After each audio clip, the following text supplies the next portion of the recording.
Alright, welcome back to another web development video where I show you how to create modern websites using HTML5, CSS3, and a little bit of JavaScript.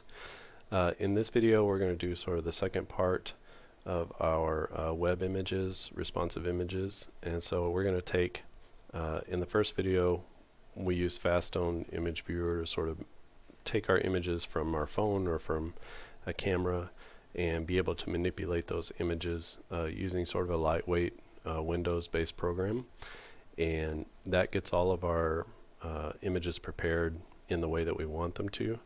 And now we're going to see what we need to prepare them for, and there's something that's called responsive images, and I'm showing you the Mozilla Developer Network website, I guess, and this is a super helpful website. If you look up MDN, and then responsive images, it'll pull up this page essentially. And what we're going to do is we're going to use this picture element. So you can see picture is just like a video or audio in HTML5, and it allows us, it's a similar concept, it allows us to put in a source and actually multiple sources at different sizes. So that we can create the right image for the right size of device. Okay, so I'll translate this for you a little bit. So inside the picture element we have the first source, and at a maximum width of 799 pixels, which in responsive web design that means anything that's 799 pixels and smaller, any device that's 799 pixels and smaller, we want to serve this image. And then any any device, so min width means going up, so any device that's 800 pixels or larger, the viewport is 800 pixels or larger, then we want to serve them this one.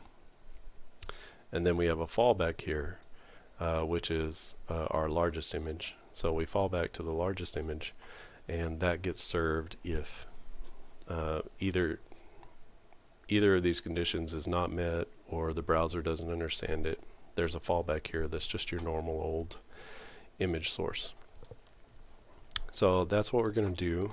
Now let's just go ahead and set up the code first, and then we'll I'll show you how to sort of make our images and why we would do that to make our images different sizes.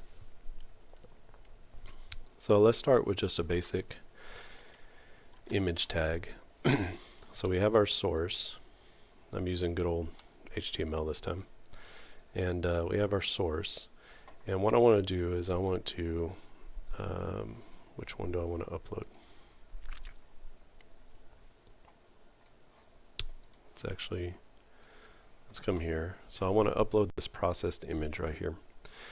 This is a large image. It's 2000 pixels wide by 1100 pixels tall. That's like full screen on a big desktop screen. That's going to show almost full screen. So that's a large image. Even though it only weighs 99 kilobytes, it's still a pretty large image because I've really brought down the resolution, I guess. I sort of crunched it down and saved it as a lower quality JPEG.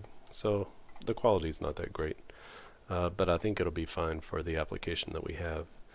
And so what I'm going to do is I'm just going to pull that into Codepen. So in Codepen you can click on the assets and just go down, and you can see your files, and so you can choose to upload different images. So I'm here in my processed folder. This is my flower. I don't know if it'll show me the properties. You can see, yeah, so it's 99 kilobytes. You can see that that's the same one, right? So 2000 by 1100 pixels. So we click on that. It begins to upload it to Codepen. Now we have our flower.jpg. We can see a little preview here. And if we copy the URL, then we can put our URL up here in the source. Okay, so now you can see that we have our flower. Now our flower, like I said, is 2,000 pixels wide. So you can see that it's full size, right? That's a large image. And that is not responsive. So whenever our device changes, the view is going to change because it's not responding to the viewport at all. It's just plopped down on the page and nothing is happening with this particular image. Let's put an alt in here. So it's an image of a pink flower in a green garden bed. So the quick and dirty way to make this a responsive image is to just say IMG width 100%, and then automatically that makes it a responsive image. It really is that easy to just sort of make that responsive. Okay. The problem with doing it this way is you're serving the same image at this size that you're serving at this size. Now this size is 1500, almost 1500 pixels wide. That's a large desktop. You're not going to have a mobile device that's that size. And then this size is, 330 pixels wide, which would be probably a regular mobile phone size. So a mobile phone has less power to be able to process an image like this and to download it than a desktop computer generally does. So what we want to do is we want to serve a smaller, lighter image at this size than we serve at this size out here, because at this size the computer can handle a larger one. You may even be on a faster network like an Ethernet, like where the internet is plugged into your device, but at a small size you're almost always going to be on mobile or on a wireless connection, which is inherently slower than being plugged into the internet line. So when you think about those things, we're thinking about the user and what's the best experience for the user. This right here is the easiest for me, but that's not the easiest thing for the user to do. Because it's going to cost them bandwidth, it's going to cost them time on your website, and this is only one image, which is probably not a big deal, but consider having 10 images like this. How long is that going to take to download? And you could check those sorts of things. If we go to our debugger and we look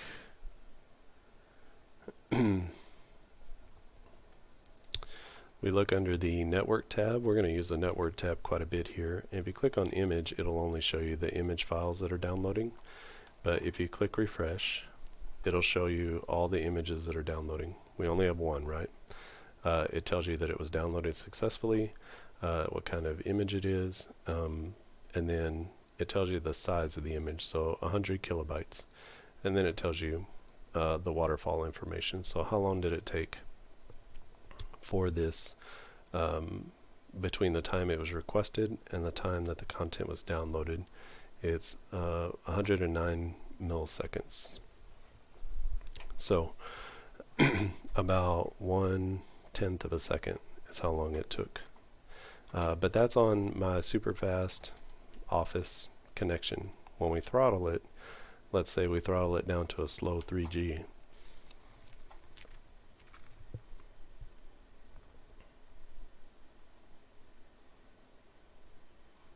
Okay, we can see now that it's taken 1.9 seconds. So that's whatever that is, 1,000%.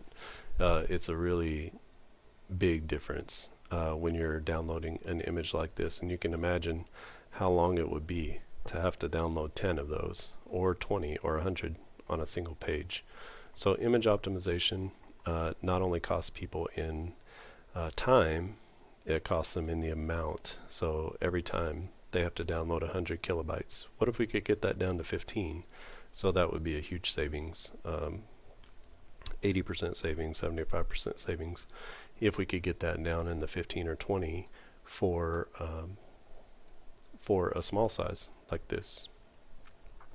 And Here, the image looks great.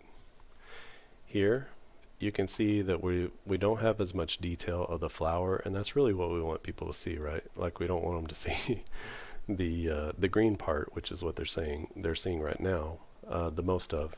So not only is it helpful for us to change the weight of the image, so what size it is in terms of kilobytes, but also it helps to change the orientation, because remember, at a desktop you have this nice 4:3 or 16:9 orientation that's like widescreen, but as soon as you get down to like a tablet size that's portrait, it starts to get more square, right?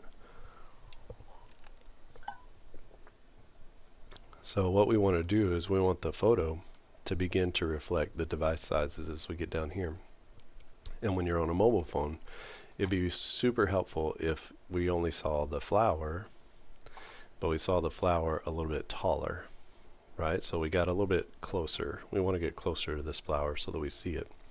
And we're actually able to do that. So that's going to give us a little bit of a heads up on how we need to go about resizing our image in our image viewer here. So I'm going to start with the original image, and I'm going to just do some editing here. So I'm going to edit, I'm going to resize it down to 2000 pixels. We already have our full size image here, and that's really what we're looking for. So I guess we can bring it down to, let's bring it down to like 1000. Okay, so we have 1000 pixel wide image, and what I want to do is I want to let me take that back. I'll leave it here, and what I want to do is I want to crop it, and then maybe I'll resize it after I crop it. Let's do that as our workflow. So I come to the crop board. You can see that the shortcut is just X, so if I just click X while I'm hovered over it, that gives me this crop board. So the area that's dark is the area that's going to get cropped out. It gives me some different ratios that I can choose here. So I can do a 1:1 ratio, which is a square. I can do 4:3, which is a traditional this is a traditional camera format. I can do 16:9, which is like widescreen, which is what it is now. HD, I guess, is what people would say. You can do 640x480. So there's all these different measurements. These are going to be print, you know, like 5:3. What I want, or you can do freehand. So it just allows you to sort of choose your own ratio, whatever you want it to be. And then this is the original. What I want to do, so it gives you a different sort of thing if you want to edit it or change it. What I want to do is I want to do a 1:1, and my thinking is I want to create an image that's just for tablets, and what I want to see on the tablet is I want to see the flower. Okay, so I'm going to do a 1:1. That gives us a nice square orientation, and you can see here that when I crop it, I can crop it to a new file, or I can crop it to the clipboard. I believe this is, oh, that just controls the darkness of the outer part. I can flip the ratio, which doesn't mean anything when it's square, but it does mean something when it's like 3:2. Then you can do a portrait orientation, which we'll use in just a minute. But let's do the 1:1 ratio, and let's make sure that we sort of square up our flower. We could even make it a little off center this way, or a little off center this way, whichever is more. I think the this out here, this foliage out here, is a little bit more pleasant. So I'm just going to put it, if you're thinking about the rule of thirds, you know, this is 1/3, this is 1/3, 1/3, and 1/3. So you want to put it on this 1/3 line over here if you can, and that's about as close as we can get. So a little bit more pleasant. The flower looks like it's looking this way. And we're going to crop our image So now you can see this is the image that that's gonna be shown to our tablet users. So let's go ahead and save that, and we'll do save as, and we'll go into our processed files, and we'll say flower, and we're gonna make this 800, and we'll just make it flower 800.jpg. Again, you can see our original, it's 466 kilobytes, and if we bring it down to, say, before, I think we brought it down to about 35 or so, you can see that it doesn't look like there's any real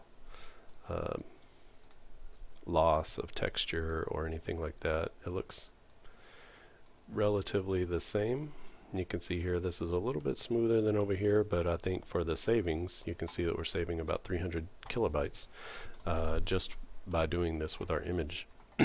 So the savings are going to more than outweigh the deterioration of the image. So we click OK, and we're going to save that into our processed files. Now let's go back to our original, and I want to create one more, and I want to make this one for our smaller screen sizes, like a phone. So again, I'm going to hit X, and that's going to take us to our cropping, and I want to make this like a 4:3 ratio, but you see how it's wider than it is tall? That's not what I want. I want to flip the ratio, and I want to make it taller than wide.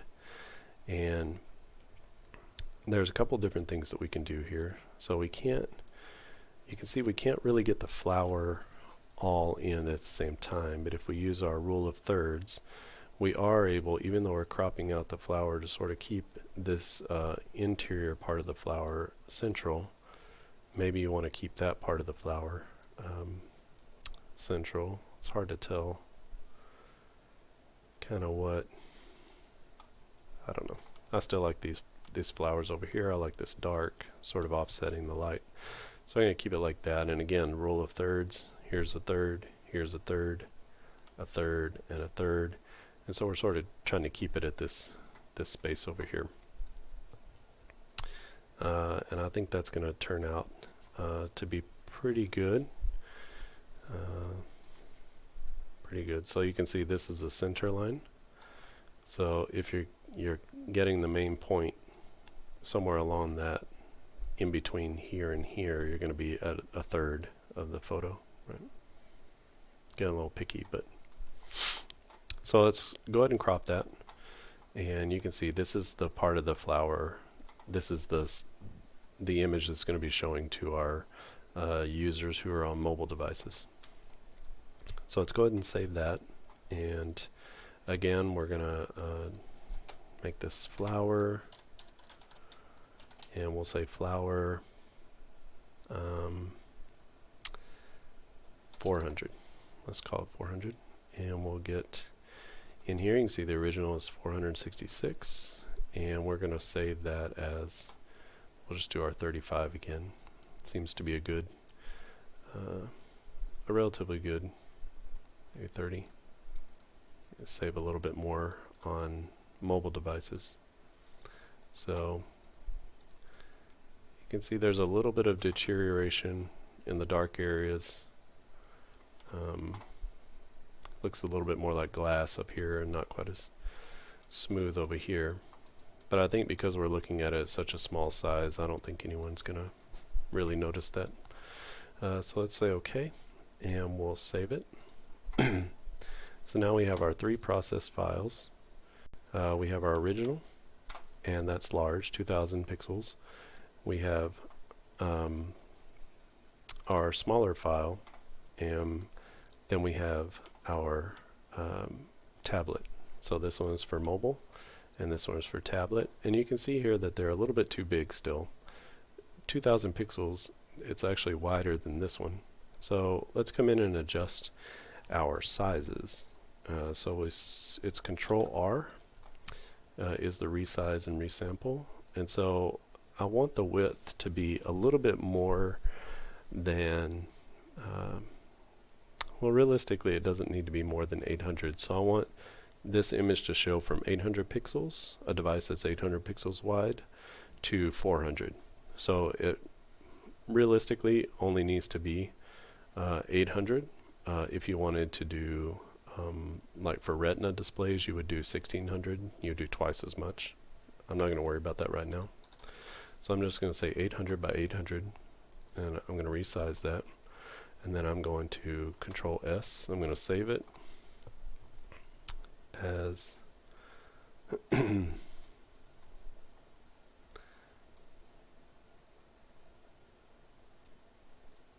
going to save it at, not the original, was it 90?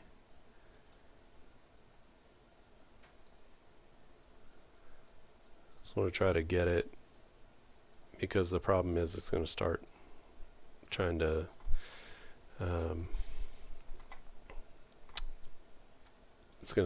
create a lossless file on top of a lossless file, so I want to get it right around the similar size, maybe, just so that it doesn't look bad. It has a tendency to start looking bad if you begin to do that, because the original quality is 35, remember? So well, what does it look like at 35? So you can see even here it's starting to, it's not as crisp and as clear over here. So let's just bump that back up. Let's say something like 80. And it does save us a little bit here. It's not that much smaller, but it is crisper. And you can see that it's still smooth over here, still smooth over here.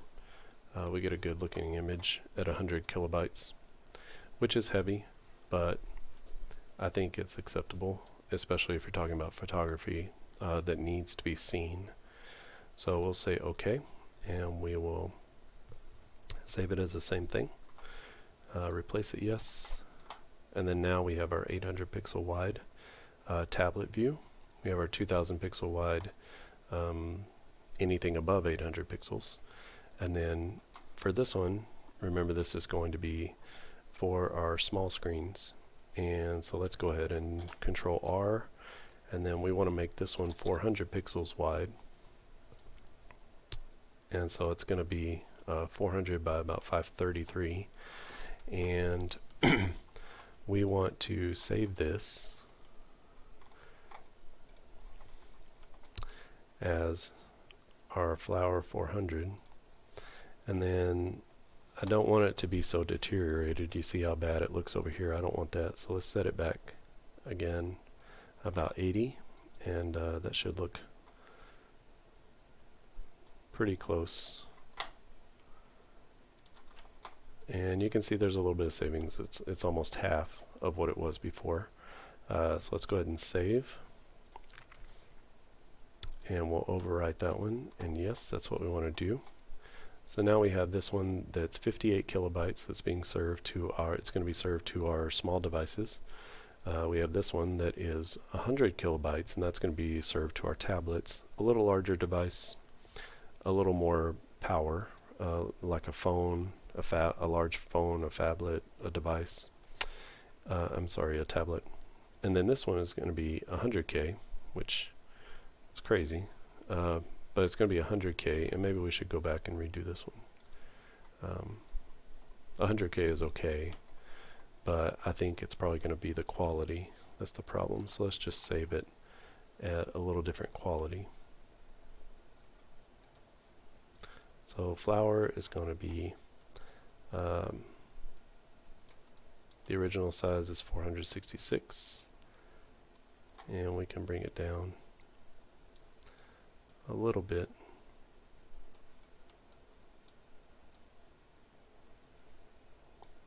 Because this is looking mostly the same. You can see there's not a lot of difference between those two. So you get down in here in these shadows, you see some artifacts and things, but it'll be okay. But it's going to be a significantly better image that's being served. You can see there's no real difference between these two. So let's go ahead and save this, and I'll just overwrite the one that I had before. We'll re-upload these to Codepen. It won't be a problem. And let's go over to Codepen and we'll start working with our code.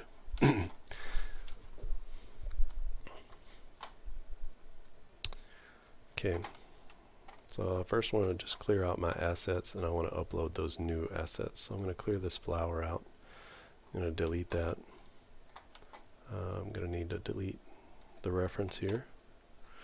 And then I want to come in and just upload the images that I just made. Okay.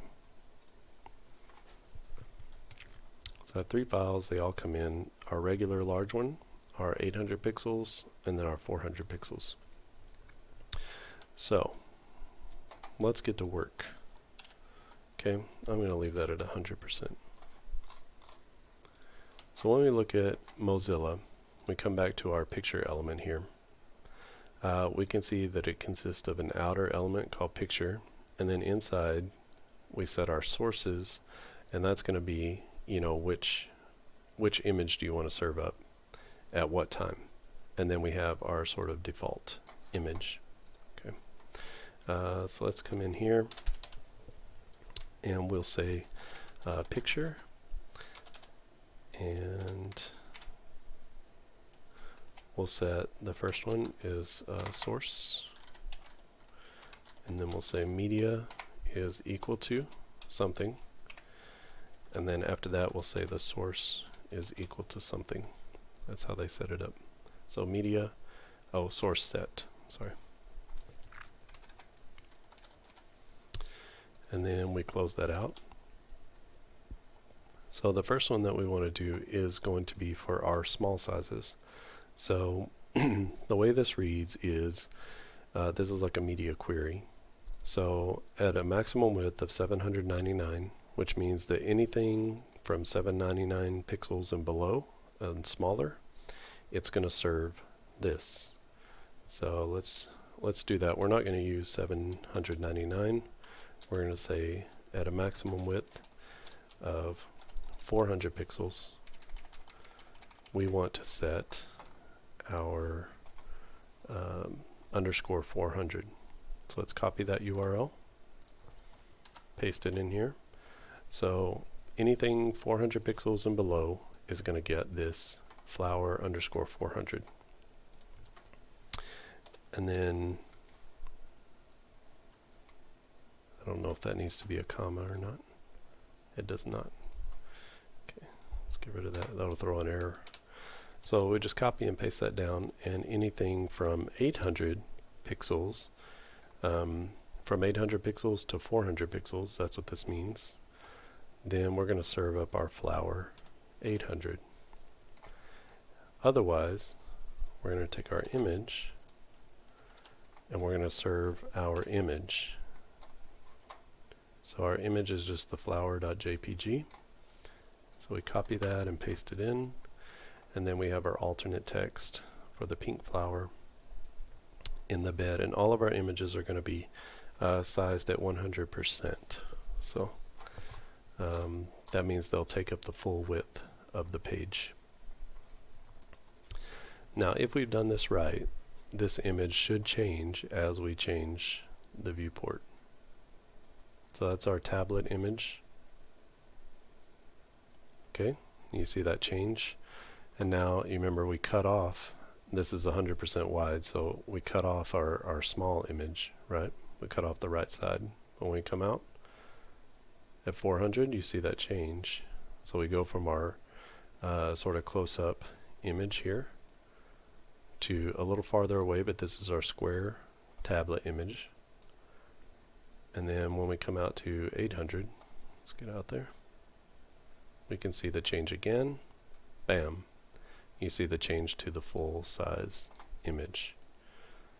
So this code here is reading what is the viewport size in real time, and then it's serving the appropriate image. Now most of the time you're not going to have people who are resizing on the fly like this. They're not resizing their browser. It's just that, hey, I'm logged in at a 320 pixel screen, and the thing that's going to be displayed is this smaller image, and we can see it for real in practice here. So we're at a small screen here. Let's see, 300 pixels or so. And let's refresh.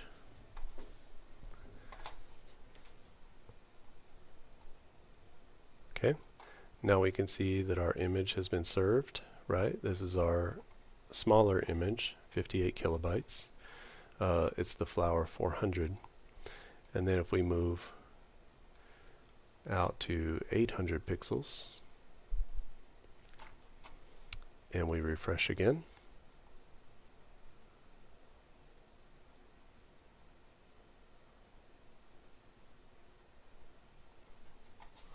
oh, we're still on our slow 3G, but you can see how fast it goes. Okay, there it is. So we're out here, we're at 700 something. So we're inside of 800, like between 800 and 400. And then we get served our nice square image. You can see it here, underscore 800. And then when we come out past 800, you can see that it automatically changes. But the thing that gets served is going to be our regular 245 kilobyte image, which is still a little heavy for an image. But if you're a photographer and you want it to look good on a screen, then you're going to have to sort of weigh the pros and cons. When people come to your website and you are a photographer, they should expect to have a little bit more wait time, because the whole point is that you're displaying images that look proper and good on a screen. But you can see, so this is how to serve images that are responsive, and that way you're sending the user an appropriate image. And so thinking through what sizes do you want to serve to which users and what do you want to show out of that image is a big, huge deal. And you can see by these sizes, if you're serving 245 kilobytes to a small device, that's going to choke a little bit more than if you send a 58 kilobyte image, and especially if you have multiple images on the same page. So this is a really important thing. Hopefully this two-part series has been very helpful. If you have any questions, please leave them down in the comments section below, and I will get to them usually very quickly. I'm not inundated by comments most of the time, but hopefully this is super helpful. You can utilize this anywhere on the web. WordPress has a version of this that it does automatically. So if you're using WordPress and you upload through the image uploader, WordPress does this automatically for you and creates multiple instances, multiple sizes of images for you. So WordPress users don't really have to worry about it as much. But if you're using a static site generator, or you're just building something on on Codepen or something like that, then you're going to need to do this manually yourself. But this is how you go about doing it, and then how you go about putting it into the HTML like this. And you can use the picture element. There's another way to do using just the image source. I can never get that one to work, really, but the picture element always works for me. And again, if you just want to make them resized, then this image width 100% is the way that you would go. So you can see that it's serving our large image, and it's just going to go the full width of the screen, right? So that's the quick and dirty way. This is the way that's a lot better for your users and for the people who actually have to use the website on the internet. I hope this was valuable to you. If it was, and it could be valuable to someone else, please share it. That would be awesome to have you share this video. And again, if you have questions, leave them in the comment section. If you haven't subscribed to my channel, please just click the subscribe button, and you'll get notifications both in the YouTube app and in your email inbox when I when I upload new videos, which is usually about once a week or so. All right, thanks for watching, and I'll see you again next time.